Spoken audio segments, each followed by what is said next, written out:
like to welcome Scottie Scheffler to the Media Center here at the FedEx St Jude Championship. Scottie, coming into the week, FedEx Cup leader, 6 wins on tour this year, and recently won the gold medal at the Olympics. Just want to start with some initial thoughts on the incredible season you're having up to this point. Yeah, it's been good. Yeah, it's been nice to be able to get some wins for some good play, and you know, the Olympics was obviously a lot of fun, and it was a great week there representing the USA, and it's good to be back home and ready for the playoffs. 5th consecutive time you're in the FedEx Cup Playoffs. How are you feeling returning to Memphis this week for the first leg of the playoffs? Yeah, feeling good. I feel like stuff around here doesn't change too much. I think we know what to expect from the golf course. We know what to expect from the fans. Always a great turnout this week, and it's fun coming back. I mean, it's a pretty easy week for us. You know, you rent a house near the course, and food's always really good, and tournament treats us great. So it's good to be back here in Memphis. We'll open it up with some questions. Just raise your hand, we can get a mic over to you. We'll start here in the center. Good morning. Morning. Did you bring the gold medal with you? I did. I needed it for a thing this morning. Oh, you did? Yeah. You didn't want to just bring it to wear it around and show? So honestly, it's a bit heavy around the neck. No, I brought it for a deal this morning, and I probably put it back in my backpack, and it's fun. I was definitely surprised at how many people want to see the medal. I feel like there's a lot of stuff in golf where, you know, they'll say congratulations, but I think people get a lot of joy from seeing the medal, and it's pretty cool. And so that part's been fun. And so, yeah, I'll have it with me, I guess, the next couple of weeks because I'm not going home, so it'll stick around. There you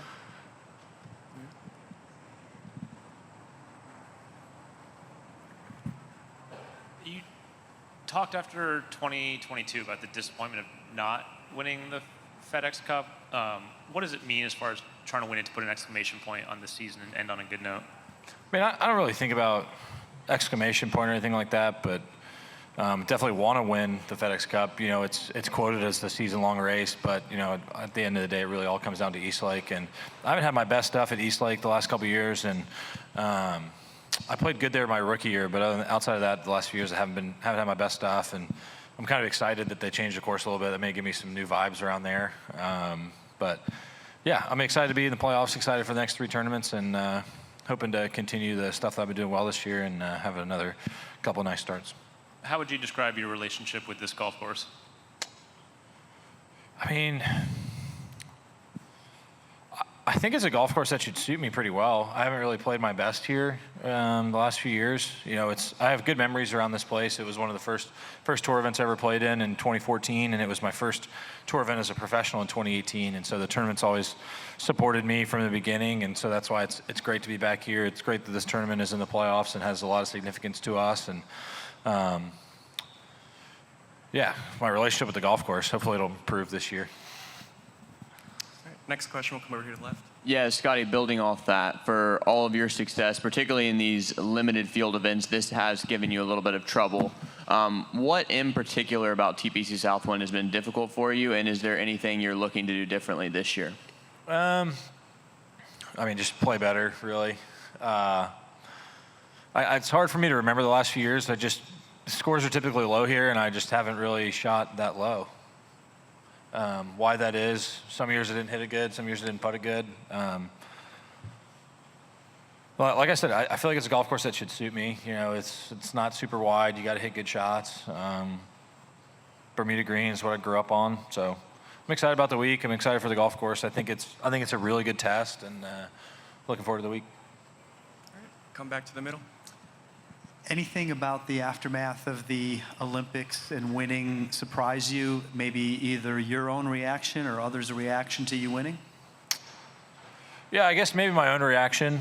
I didn't really know what it would be like to stand on the podium, and I felt like the week was a challenging week because I felt like I was playing really well, and I just was not getting anything out of it, and I was just falling further and further behind. And then I just kept telling myself to wait till I got hot, because I knew once I started making some birdies, I felt like they were going to come in bunches just with the way I was playing. And you know, Teddy did a really good job of keeping me patient, and it felt like, you know, at one point on Sunday, it was almost like we ran out of time, and, you know, I wasn't going to get it done. And so almost changed to still just try to work your way up the leaderboard. You know, when you got Rahm at 20 and I was sitting there 6, 7 shots back, you know, sometimes it can almost feel insurmountable at that point.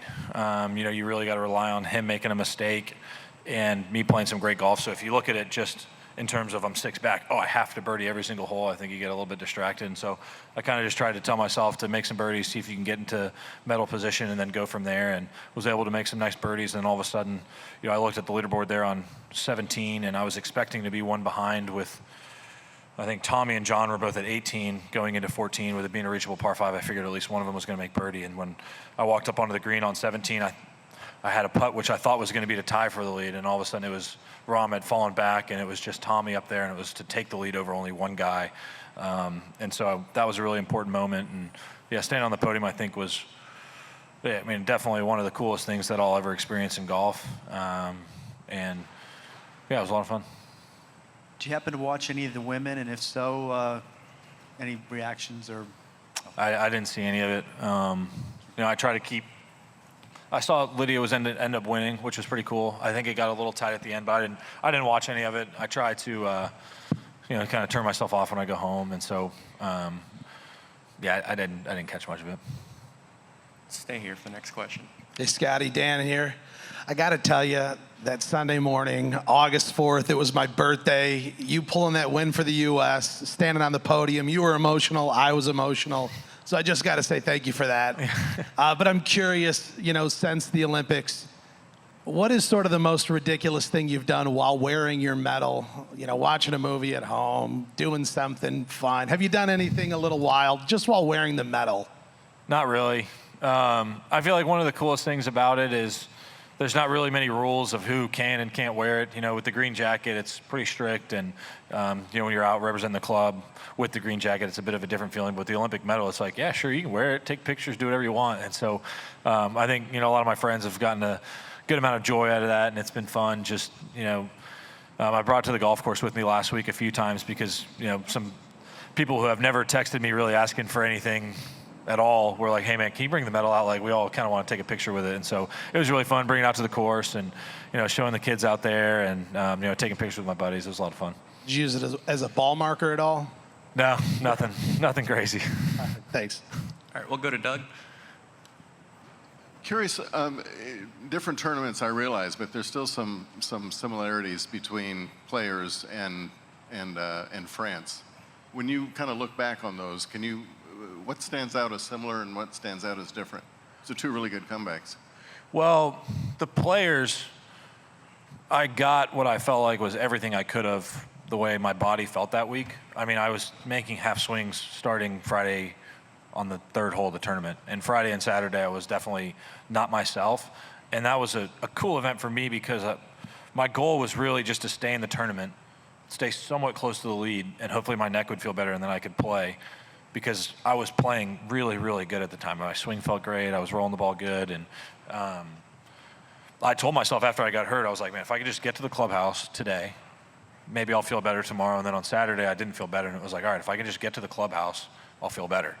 And maybe tomorrow I'll feel better and I can, you know, play more like myself. And I remember at the Players, I birdied 16, 17, 18 on Saturday. And I just felt like when I rolled in that birdie putt on 18, it was huge because I was just what I felt like was close enough to where if I had a good front nine, I'd be ahead of the leaders and I would be able to kind of put pressure on them by posting a score. At Paris, I had an opportunity to do the exact same thing, and I birdied the first 3 holes, and then I got cold for the next 6 on the front 9. You know, I wasn't able to make any more birdies, and all of a sudden I went from getting right to the lead, just watched the guys going further and further ahead of me. And I think Teddy, that tournament specifically, did a great job of helping me stay patient on the back 9. Just because, like I said, when you get 6 or 7 shots back, all of a sudden you're like, man, I need to birdie every hole. I need to do this perfect. I need to do that in order to get up there. But it was really just a matter of me hitting the right shots at the right time and was able to do enough and, you know, kind of feed off some mistakes that the leaders made and put myself in position. Also, the golf courses are fairly similar, the way they close, with there being a lot of trouble but also opportunity. You know, you think of the closing stretch at Sawgrass with a reachable par 5, a wedge, and then a really tough par 4. And, you know, you look at Le Golf National and you got 14's a reachable hole, 13's 3-wood wedge, 15's 3-iron wedge, 16's a wedge or a 9-iron, and then you got 2 tough finishing holes. But if you put it in play, you can make birdie. I mean, it's not like it's a 530-yard par 4 to close. I mean, I could have hit 3-wood. I think I hit 3-wood 8-iron on the green, and on 17 I had 8-iron into the green too. And so there's similarities in the golf courses where there's a lot of opportunity, but there's also a lot of room for guys to make mistakes. Okay. Girls played it as a par 5, by the way. 3-wood 9-iron for a par 5. Anyway, if you'd have watched, Scottie, you'd have known that. It's true. Not a good golf watcher. Join the club. As it relates to these next 3 weeks, I mean, you've had your record speaks for itself. You have this enormous lead. Is there any part of you that it doesn't seem right that no matter how well you do the next 2 weeks, the best you have is a 2-shot lead going to Eastlake, where Xander really kills it, by the way? Yeah, that's why I was excited about the renovations to Eastlake, because I was like, maybe they'll change it a little bit, and he won't have the exact same vibes because I don't think he's ever had a bad round there. Yeah, I mean, I would talk about it the last few years. I think it's silly. I mean, you can't call it a season-long race and have it come down to one tournament. I mean, hypothetically, we get to Eastlake and my neck flares up and it doesn't heal the way it did at the Players. I finished 30th in the FedEx Cup because I had to withdraw from the last tournament. Is that really the season-long race? No. I mean, it is what it is. It's a fun tournament. I don't really consider it the season-long race, like I think is the way it's called. But I mean, you got to figure out a way to strike a balance between it being a good TV product and it still being our season-long race. And right now, I don't know exactly how the ratings are or anything like that, but I know for a fact you can't really quite call it the season-long race when it comes down to one stroke play tournament on the same golf course each year. Kind of a pick your poison thing. And then, I mean, you could also go to the Tour Championship and you'd pull a VJ and just have to show up and make sure you stayed upright for 4 days to win it. Yeah, which, on the flip side, that's not good either. It'd be good people, for you. It would be great for me. But those aren't the rules. And so at the end of the day, I try not to think too much about the results of tournaments, and I'm not going to look back on my season really any differently if I don't win Eastlake. I'm going to show up there, do my best, and I think I've been number one the last 2 years going into the tournament. In 2022 having a really great chance to win and wasn't able to pull it off, and then last year just playing poorly pretty much the entire week. I've had close calls there, and I'm looking forward to the challenge of going back there and playing with the lead again. And we'll see what happens. That those guys could catch me, in these next couple weeks. But I'm looking forward to hopefully fending them off and going into Eastlake with a lead. Cool. Take it to the back left over there. Scottie, right here. You just touched on it, but with the season that you've had, the gold medal, the green jacket, all that, how important is to be tour champion with the season that you've had to be able to win that tournament, then be the last man standing in 3 weeks? I mean, it'd be really nice. Sometimes questions like that are tough for me really to judge. It was like, after the Olympics, I got the question a lot. It was like, where does this rank for you in terms of your wins? And it was like, I'm not going to rank my wins against each other. Each one's, special in their own way. And I feel like it's the same thing with the Tour Championship. Was it a tournament I'd love to win? Yeah, I'd love to win the Tour Championship. It'd be awesome. I'd also love to win this tournament, and I'd love to win next week. Every time you're able to win a tournament, it's a lot of fun. And, I cherish those experiences, and I look forward to being able to hopefully do it more in the future. And so going to these last 3 tournaments, I'm showing up to play all 3, and I want to give myself the best chance to win each one of them. And in these next 2 tournaments, it's showing up ready to play and, defending my lead in the points list to where we're going to Eastlake, and I start with the lead. And one question, non-golf related. This has been building up for a few years now with the SEC bringing Texas in and Oklahoma in. How excited are you, number one, and do you think your horns can hang with the best conference in college football? Well, I certainly hope so. I consider myself sometimes a delusional sports fan. I've been rooting for the Cowboys for many years, and I think they're going to win each and every year, and they somehow cease to disappoint me year in, year out. But going into the season, I feel like it's always exciting. Texas, I feel like they had a good building year last year. The team played great, and going into this new season, there's so many fun games. I'm really excited to have some time off this fall and sit back on Saturdays and Sundays and enjoy football. All right, we'll go in the back left. Hey, Scottie, back here. Obviously, you've had a great year winning the Olympics, the Masters, becoming a father. Do you have a favorite moment of the season, golf-related, non-golf-related? Well, I think the non-golf related, I think is pretty easy with, my son being born. And,